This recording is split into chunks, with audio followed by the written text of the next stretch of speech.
Et à l'époque, j'étais sur de la terrariophilie. Donc je parlais de reptiles. C'était en 2015. On achète chez les copains. On fait marcher le business local et ils arrivent à nous avoir des putains de jeux. Donc c'est plutôt cool.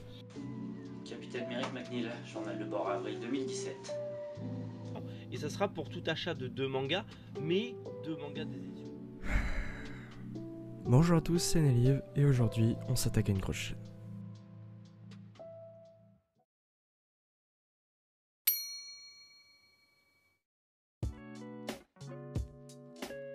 Suite à ma dernière vidéo sur YouTube, j'ai reçu pas mal de commentaires sur des youtubeurs que vous me demandez à interviewer. Ça me fait extrêmement plaisir de voir ça, et en tout cas sachez que j'essaierai de faire de mon max de vous proposer le meilleur contenu que vous souhaitez. Et encore une fois, la chaîne que je vais vous présenter est une chaîne bien au-dessus de la mienne, mais dont j'avais envie de discuter avec lui, car il est bien plus vieux que moi sur YouTube, et donc possède beaucoup plus de vécu que moi. Aujourd'hui, on va s'intéresser à Manga Café, chaîne d'actualité sur le monde du manga et de la japanimation. Et comme vous me connaissez bien, une petite présentation s'impose. Je suis Merrick de la chaîne YouTube Manga Café. Donc c'est une chaîne YouTube d'actualité, on va dire. Alors je fais une revue d'actualité, c'est pas du pur journalisme.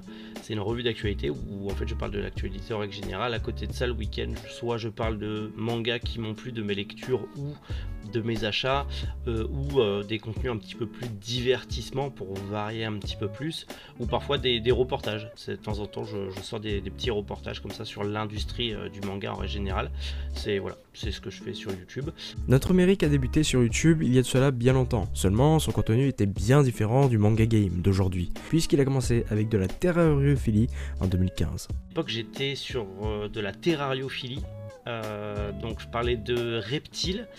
C'était en 2015. Je faisais de la vulgarisation scientifique sur l'univers du reptile et de la terrariophilie en règle générale. Les vidéos d'ailleurs sont toujours disponibles sur ma chaîne, mais ça date beaucoup, ça date vraiment 2014-2015. Encore avant 2011 j'avais un petit peu fait 2-3 petites vidéos, voilà, mais c'était pas fou et j'ai pas continué, et j'ai repris cette chaîne en repartant sur un nouveau principe. Donc j'ai gardé quand même ce qui était sur la chaîne en terrariophilie, mais je me suis dit voilà, j'ai repris donc en 2019 justement, où je me suis dit tiens, j'ai envie de reparler de manga sur YouTube, j'ai envie d'essayer de parler de manga sur YouTube. Ce sera en 2019 que notre youtubeur commencera sérieusement à parler de manga en proposant des unboxings et bien plus encore. Et bien évidemment, ce sera cette année que naîtra l'émission Manga Café, que l'on retrouve encore de nos jours, même s'il y a eu beaucoup de changements entre temps. Et j'ai commencé après à faire une petite émission, donc Manga Café, c'est le nom de la chaîne, c'est un peu l'émission où en gros je voulais faire chaque semaine une vidéo où je parlais d'un manga que j'ai lu et qui m'a marqué, qui m'a plu, mais en mode dans un manga café, en étant habillé comme un serveur, tout ça. Bon, j'ai tenu je crois 2-3 mois, puis après j'ai arrêté parce que ça me saoulait. Le fait de jouer un rôle, ça me gonflait. Je voulais être 100% moi-même. Je voulais pas avoir un rôle. Je parlais d'opening, je parlais de plein de trucs sur ma chaîne. Au début, c'était un bordel sans nom. Il y avait de tout et n'importe quoi. Vraiment, tout ce qui me passait par la tête, je le faisais. J'étais avec un compère, une peluche qui parle, qui était un petit peu vulgaire. C'est un petit peu mon délire. Et je voyais que ça plaisait pas plus, ça évoluait pas, et je me lassais de ça. C'était pas assez structuré. Et comme j'aimais beaucoup ce que faisait Julien Chiez ou EMB dans l'actualité jeux vidéo, je me suis dit bon, l'actualité jeux vidéo, ça sert à rien d'en parler. Il y a déjà des gens qui le font très bien. Je me suis dit, dans le manga il y en a pas, enfin en tout cas il y en a très peu, et en général on parle beaucoup d'actualité au Japon, mais très peu en France. On met très peu en avant le manga français, on met très peu en avant les petites maisons d'édition, on met très peu en avant en vrai l'actualité vraie. Il y en a beaucoup sur les réseaux sociaux, mais pas sur YouTube en vrai. Et je me suis dit tiens, pourquoi je ne ferais pas moi aussi un contenu quotidien sur YouTube, une revue d'actualité quotidienne sur YouTube. Et j'en ai parlé avec ma communauté qui est toujours présente encore à l'époque, donc mes premiers abonnés. J'en parlais beaucoup sur mon Discord, beaucoup en live, et je leur disais je sais pas si je peux le faire, est-ce que je peux le faire, est-ce que ça marcherait, est-ce que je vais pouvoir faire une vidéo par jour et tout ça. Et au final tout le monde me dit vas-y, lance-toi, c'est trop bien. Je me suis lancé et ça va faire plus de 2 ans maintenant que je fais le Manga Café News. Donc c'est grâce à ce format que la chaîne a pu se structurer comme il se doit, avec un planning bien orchestré, de sorte à bien travailler et à vous fournir toujours un contenu convenable pour vous. La façon aussi de procéder a bien été arrangée. Tout part d'abord sur de la recherche intensive d'informations intéressantes, ensuite il suffit de le noter, ainsi que de le chapitrer, bien condensé en séparant les informations françaises et les informations japonaises. Le style de miniature a été retravaillé par la même occasion, de sorte à attirer l'œil de l'internaute. Le résultat est là et en moyenne, la chaîne obtient entre 1000 et 2000 vues par vidéo, ce qui est très bien pour une chaîne indépendante. c'est le format qui m'a permis de ne pas abandonner YouTube. J'aurais abandonné YouTube et je serais resté sur Twitch à faire que du gaming si j'avais pas ce format là. Clairement c'est le format qui a sauvé ma chaîne YouTube. En tout cas, on le remarque bien que notre jeune Merrick a de l'envie de vous proposer du contenu, et tout cela s'explique par le nombre de vidéos et de contenus qu'il peut faire sur plusieurs chaînes.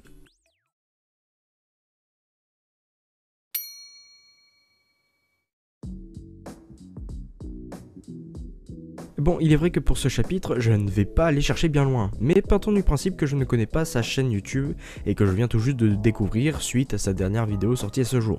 Si vous êtes comme moi, vous allez voir la description de la vidéo et vous voyez que derrière, rien n'est délaissé. Nous, ce qui va nous intéresser en ce moment, c'est cette partie. Premièrement, on remarque que la vidéo est chapitrée, ce qui est sympa pour ceux qui n'ont pas de temps pour regarder toute la vidéo, mais surtout ça permet à la personne qui est intéressée par une news en particulier d'aller directement regarder ce qui l'intéresse et non à chercher sans trouver en skippant certains passages clés. Et deuxièmement, on remarque ses réseaux sociaux. Le premier lien est juste son compte Manga Collect, dans lequel il est maintenu à jour régulièrement pour montrer à ses abonnés l'avancée de sa mangatech, et c'est pas moins de 1141 tomes répertoriés à ce jour, avec beaucoup de variétés de goûts et de couleurs, et aussi avec beaucoup de fierté dans lequel on reviendra. Le deuxième lien est un compte Vinted qui vous présente une page dans laquelle il vous propose des objets qu'il souhaite vendre. De temps en temps, il propose des mangas qu'il n'a pas forcément aimés, donc je vous invite à regarder si cela peut vous intéresser. Le troisième lien est une chaîne Twitch dans laquelle il peut discuter avec vous ou bien proposer du gaming tout en commentant bien évidemment. Après, nous avons les grands classiques, Instagram, Twitter, Discord et un contact pro pour nous tenir au courant de plein de choses et aussi de le contacter pour une éventuelle interview. Dans tout ce joli beau monde, j'ai oublié de vous parler d'un lien en particulier. Excellente transition pour vous parler de sa chaîne secondaire. Évidemment, il fallait bien qu'à un moment donné, je vous parle de sa chaîne secondaire qui, comme son nom l'indique, est fait avec lui et sa famille. Le but de cette chaîne est tout bonnement de faire ce que la chaîne principale ne peut pas faire, tout et n'importe quoi. Bon, dit comme ça donne quelque chose de pas terrible. Mais ce que je veux dire par là, c'est que le contenu proposé sur cette chaîne, c'est autre chose que du manga. J'ai sorti une chaîne secondaire avec ma femme et qu'on fait des trucs dessus, parce que j'ai tellement envie de faire plein de trucs, que même avec une seule chaîne YouTube, j'y arrive pas. Faut que je fasse plein de trucs. Donc du coup, Twitch me permet de pouvoir faire tout et n'importe quoi parce que c'est du live. Mais c'est vrai que j'ai aussi envie de le faire sur YouTube pour que les gens qui ne me suivent pas sur Twitch puissent le voir aussi sur YouTube.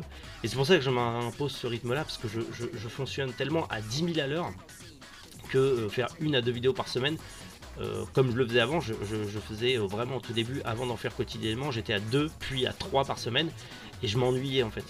Je tournais en rond comme un lion en cage, j'avais envie de dire plein de choses et j'avais pas assez de temps, et c'est vrai que petit à petit ça a été 2, 3, 4, 5 et puis après ça a été tous les jours. C'est plus du full divertissement, donc ça va être des ouvertures de cartes Pokémon, ça va être des achats jeux vidéo qu'on fait avec ma femme parce que on collectionne un peu de rétro gaming, ça va être des achats de collection de figurines ou de jouets parce que ma femme collectionne énormément tout ce qui est jouets un peu vintage des années 90. Donc ça va être voilà, les petites trouvailles qu'on a fait, des présentations parfois de magasins de jouets avec qui on peut être avec qui on peut travailler. Là sur la chaîne secondaire, il y aura beaucoup pour la fête de fin d'année, on va présenter beaucoup de magasins locaux et magasins geeks qui sont dans notre région pour mettre en avant un petit peu voilà, le pur local, pour que les gens se disent bon il y a des magasins en France, il n'y a pas que Amazon, Fnac et compagnie, il y a des petites structures qui sont ultra cool et tu peux trouver des trucs sympas, donc on essaye de mettre ça en place. Il y a des vlogs vide-grenier, il y a vraiment, c'est tout ce qu'on a envie de faire, on le met sur la chaîne secondaire parce qu'on n'a pas envie de polluer la chaîne principale avec des trucs en plus. Et comme on a tellement envie de faire de choses, ma femme commence à se prendre de plus en plus aux jeux de YouTube. Au début elle n'est pas à l'aise, mais là commence à vouloir avoir envie de faire des trucs. Derrière j'ai mes enfants qui commencent, pour les plus grands, à se dire je veux aussi faire des ouvertures de cartes Pokémon avec toi, je veux faire des Lego. Bon, par exemple mon plus grand, on a fait des Lego Minecraft en live ensemble. Ils ont aussi envie de participer. Alors j'essaye de les freiner parce que le problème d'internet c'est que c'est un monde beaucoup plus sombre qu'on le pond. On reviendra sur les conditions de travail plus tard dans la vidéo et croyez-moi ça va pas être drôle à parler. En tout cas, on remarque bien l'investissement qu'ils mettent pour vous faire plaisir et ça fait du bon au cœur de voir des gens se mettre à fond vers une passion qui les anime. Et bien évidemment, forcément, ça finit par payer et la chaîne reçoit maintenant l'aide des maisons d'édition. Je suis partenaire avec Meian, alors oui j'ai Meian et NoF Graphics. NoF Graphics c'est surtout pour la collection XS où ils sont venus vers moi.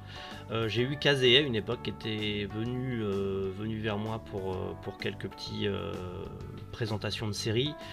Bon malheureusement avec ce qui s'est passé j'étais pas trop d'accord avec la direction de Crunchyroll et j'ai pas hésité à le dire. Et voilà, j'ai été retiré de la liste, ce qui dans un sens peut être compréhensible. Aussi malheureusement ça m'a fait perdre ça. Mais après oui, Meian qui me suit, qui sont venus vers moi du coup et qui me suivent et qui sont voilà, c'est plutôt cool de leur part de sponsoriser la chaîne. Alors je m'attendais pas du tout à avoir ça. Clairement c'était vraiment, ils m'ont dit fais-nous une liste. Je leur ai donné 2-3 séries qui me plaisaient dans leur catalogue. Ils m'ont envoyé un colis gigantesque, je m'y attendais vraiment pas. Moi de base je leur avais dit voilà, envoyez-moi un colis, je ferai un petit unboxing à l'aveugle parce que j'en faisais avant et que c'est rigolo et que ça fait un petit divertissement, une petite vidéo divertissante cool. Et au final ouais, je m'y attendais vraiment pas. Comme aussi je travaille avec Castorman aussi, mes éditions Castorman, donc Saka. Actuellement je bosse avec Meian, avec Castorman et avec NoF Graphics, mais clairement après en termes de sponsor, je suis mon propre sponsor. Et oui, s'il est partenaire avec des maisons d'édition, il n'est pas à l'abri de disparaître des radars pour celle-ci à cause d'un mauvais commentaire. Mais pour ce qui est de l'approche, pour rentrer en contact avec la maison d'édition, elle se fait plutôt dans un sens que dans un autre.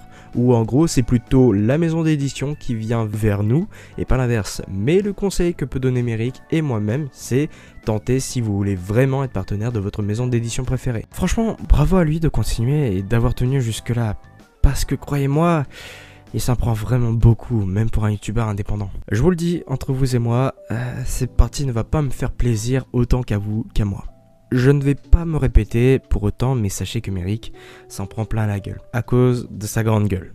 Ce n'est pas méchant, au contraire, ça permet de dire ce qu'on en pense honnêtement, même si ce n'est pas facile à l'entendre. Malheureusement, moi je souffre du syndrome de quelqu'un crée je souffre du syndrome de la grande gueule, c'est-à-dire que je dis ce que je pense, sans filtre, et parfois j'hésite pas à mettre les pieds dans le plat et à dire ce que je pense de certaines choses, ce qui ne plaît pas forcément à tout le monde et qui peut parfois amener à on va dire une mauvaise image de moi, du public, qui malheureusement après profite à certains qui créent des dramas dans l'ombre pour ensuite, tu sais, essayer d'attiser un petit peu plus le truc. Donc je sais que moi je souffre de ça dans l'ombre, pas directement, mais je sais malheureusement que on parle beaucoup de moi en négatif pour beaucoup de choses, que ce soit sur le physique, que ce soit sur ce que je dis, sur mon contenu, la pertinence de mon contenu.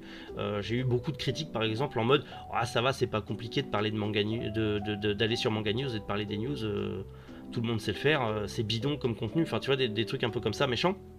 Il y a beaucoup de méchanceté gratuite sur les réseaux et j'essaye de préserver mes enfants de ça parce que comme tu dis, voilà, c'est un milieu qui est très dur, c'est un panier de crabes énorme et j'ai pas envie, tu vois, que ça se repousse sur ma famille, notamment mes enfants, tu vois, qui subissent des trucs, enfin de toute façon ils sont pas connectés aux réseaux sociaux et tout ça, et je vais faire en sorte que ça soit le plus tard possible, mais je sais très bien que malheureusement s'il y a des trucs comme ça, voilà, j'essaye de les préserver de ça, mais c'est pas évident parce que bah je suis devenu un personnage public, même si je suis personne sur YouTube, je suis juste un tout petit youtubeur manga de l'ombre quoi, je suis personne. Et là-dessus, je le félicite de ne pas être rentré dans le jeu des haters et de se focus sur ce que va lire et regarder ses enfants. Et je comprends aussi la mentalité adoptée. Et bien évidemment, le mot-clé pour être un bon youtubeur, c'est bien évidemment avoir du mental. Ayez une bonne mentalité quand vous êtes sur YouTube ou même sur d'autres réseaux sociaux. Ça ne sert à rien d'avoir ce genre de comportement. Mais bon, Comme on le dit si bien, pour faire un beau monde, il faut avoir des cons un peu partout. Bon, on va terminer sur une note plus douce. Comme d'habitude, une série de questions va arriver à la Combini et je suis surpris des réponses de Méric. Sur ce, voyons ce que notre youtubeur a apporté comme réponse.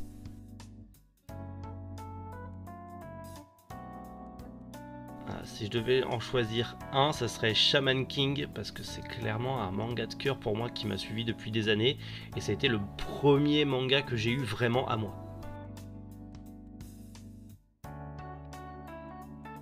Une pièce maîtresse, ouais, on peut dire ça, ça serait le tome 2 de Medalot 2, donc en fait le manga de Medabot. Ouais, on peut dire que c'est une pièce maîtresse. Même si ça m'a coûté que dalle sur Vinted, je crois que ça m'avait coûté 2 € sur Vinted, mais c'est juste le fait de me dire j'ai un manga Medabot. Je crois qu'il est ultra difficile à trouver, ultra rare, et en plus c'est même pas la première série, c'est la 2e saison. Mais Medabot pareil, c'est un animé que j'adorais étant gamin, et ouais, c'est petite, je l'ai acheté en sachant très bien que j'achèterais sûrement pas les autres tomes vu les prix, mais c'est juste pour me dire j'ai un manga Medabot.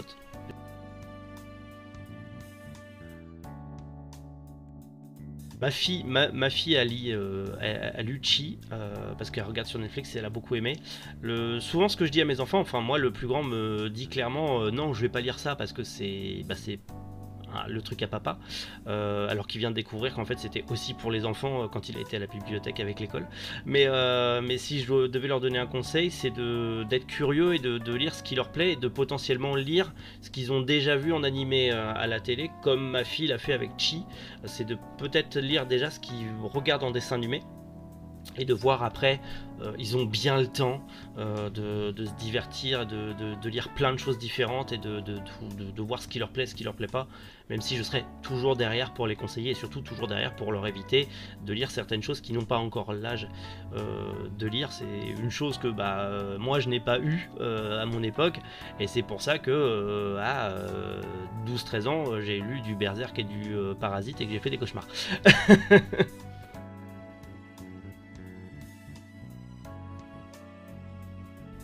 Le manga qui m'a le plus plu récemment, Elegant Apart Yokai Life. Elegant Yokai Apartment Life.